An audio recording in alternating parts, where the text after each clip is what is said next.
I'm gonna do a quick comparison video between just the Mustang GT, the Camaro SS, and the Challenger Hemi RT. I had the RT Challenger for one day, but it's about the same as the Charger Hemi.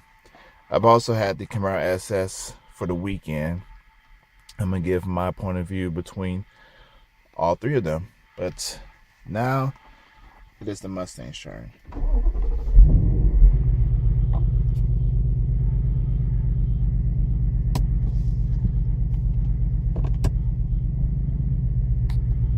To put the top down, the way you do it is just you have this little switch right here, turn it to the right, and then you just hold this button and that's it. The windows go down and the top is retracting. And that's it. Easy as that. It's time for me to get some gas. I got the car when it had 25,555 miles and currently has 25,952 miles. I drove from Nashville, Tennessee, where I'm from, all the way to Chattanooga, Tennessee, just to visit the Chattanooga Aquarium with my friends. And that's pretty good gas mileage. I got 77 more miles on this tank, but I'm gonna fill it up at the Shell gas station. I'm gonna put regular fuel in here and I'm gonna get started with the comparison from my point of view. I am actually going to kind of start off this point of view from my point of view of the Mustang with the top actually up. So the engine is currently not on, the accessories is on, and I still have access to the roof. Go ahead and tighten it, and there we go. Roll up the windows, and let's go ahead and get started, shall we?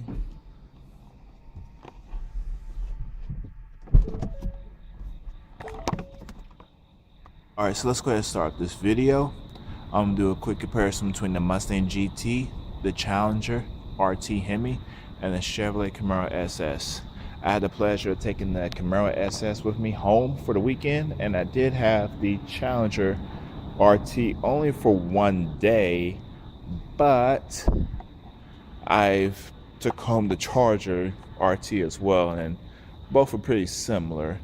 This is actually the first time me taking a Mustang GT home, and I wouldn't dare say just because it may be my last doesn't mean I do not like this vehicle. So if you see or feel any bias in my voice or in my opinions, it may be a little true, but I do see the light in this thing, and I do see why people love this and prefer this over the Challenger and the Camaro. So let's go ahead and give my quick point of view of the Mustang GT. Right off the back, I will go ahead and say it right now, the Mustang is the best all-arounder. And I know I'm just coming out the front and saying that after I just got through saying it's my least favorite of the trio. But let me give you my point of view. The Camaro, as all of you guys know, has poor visibility. And to be honest with you, the Challenger, even though it's a big, heavy, the heaviest out of the three, and the widest, you would assume it has the best visibility, but it doesn't. It's actually slightly better than the Camaro, but for some people it could be on par as well. The Mustang has the best visibility from my point of view, and me being 6'9", all three of them I do have good leg room, but the Mustang again has the best as well. Apart with that visibility, I'm very comfortable in these seats. So let's go ahead and just go on the interior, shall we? Let's discuss that. First of all, we open the doors, you get this Mustang emblem on the mirror right here. I'm not for sure you can see that light right there. It projects it, and that's how you get on the ground. That's a little touch that I do like about the Mustang.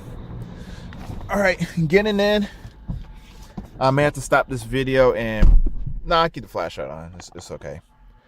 As you can see, I have plenty of leg room. If I put my feet behind the pedals, I can stretch them out pretty well. I like the steering wheel. It's big and buffy, and it's also kind of retro in the same way. Here's the infotainment center right here. I love the layouts as well, but I'll get to that in a moment. I am in a convertible, and I've already dropped the top down, but I did want to show you something I did notice. Before you drop the top down, I believe there's 2 settings to the sound system. First being that when you're in the cabin with the top up, let me see if I could play something that won't be copyrighted. That's my Android Auto. Let me go back. I'm gonna do a quick demonstration. You're gonna hear the audio cut off for a quick second. But I think it transitions from like, okay, the roof is up, so it's gonna have, I don't know much about speakers, it's gonna have like this amount of watts, or it's gonna have like indoor effect, outdoor effect, I would say. That's just what I've noticed. So let's just go ahead and put on some random station, whatnot. Let's just go ahead and put on some FM, something you can hear. Trying to avoid this copyright real quick. It was no production. It was a train wreck. I think that would do. So I'm gonna go cut this up a little bit. The beginning of a train wreck. So when I turn this down, as I turn this and open it, you're gonna hear the audio cut off for a quick second. Had thrived as a run blocker. In the NFL, par pass blocking skills. Did you hear that? Made him a liability. It's slightly more bassier My per se. And if I close it again, I had a lot to be desired. It was it's a slight lackluster. difference, I'm not but it's very noticeable, and it's a nice little feature and touch, because when you have the top down and you drive around like 70 miles an hour, like the speed limit or whatever, whatnot, it is pretty loud, but it also has this bass. You can still hear it as not the same as it is with the hard top, but it's pretty good audio, I would say, as well. So let's go ahead and just put it down. Oh, let me close it. So then it's going to roll down all the windows just like a traditional convertible. And that's that. Alrighty. Now with the top down, let's do a quick comparison between this and the Chevrolet Camaro.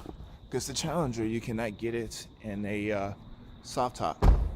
Mustang is the easiest one to operate for the convertible option versus the Chevrolet Camaro. As you can see, all you have to do is just turn this little switch. I think it's up here now, and then hold that button. For the Chevrolet Camaro, what you have to do is you have to open up the trunk, and the trunk release button is somewhere over here on the door panel on the Camaro. And the Mustang's right here. I'm just going to demonstrate the difference between the two. So let's just say I'm in the Camaro right now. There will be a flap you have to clip on right here, and then you have to shut the trunk and then access the soft top. But for the Mustang, kudos, it's very easy to use and simple. There's some more differences between the Mustang, Camaro, and the Challenger.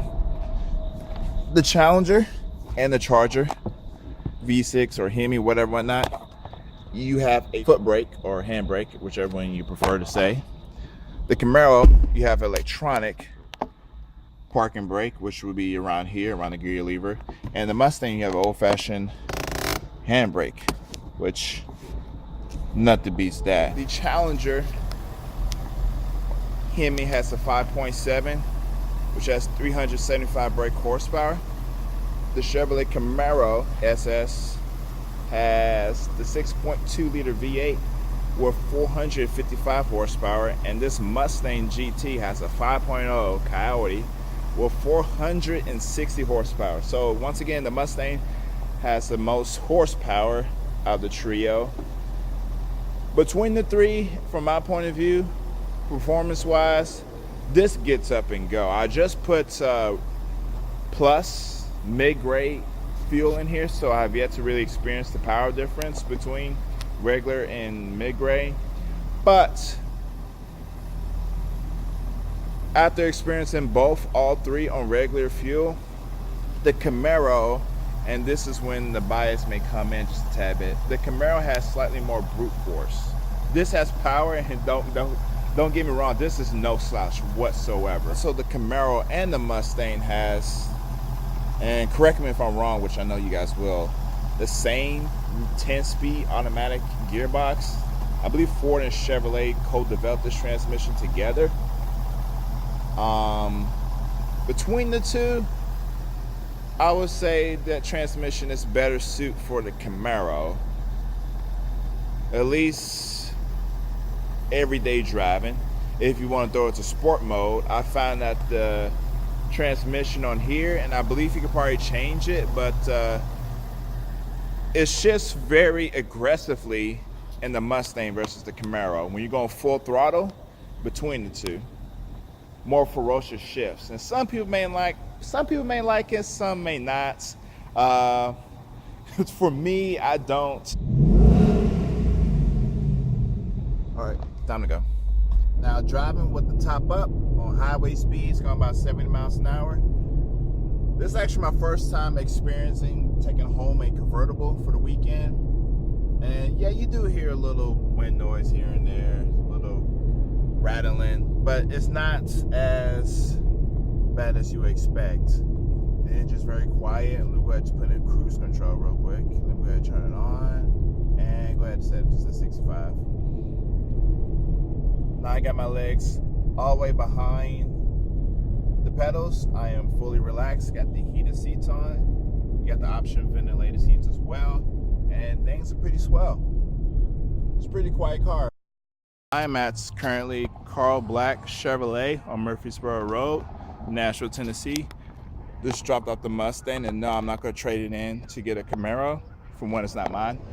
I'm actually here to do also a quick comparison between the interior room, well, for me, for my long legs, between the Camaro and the Mustang.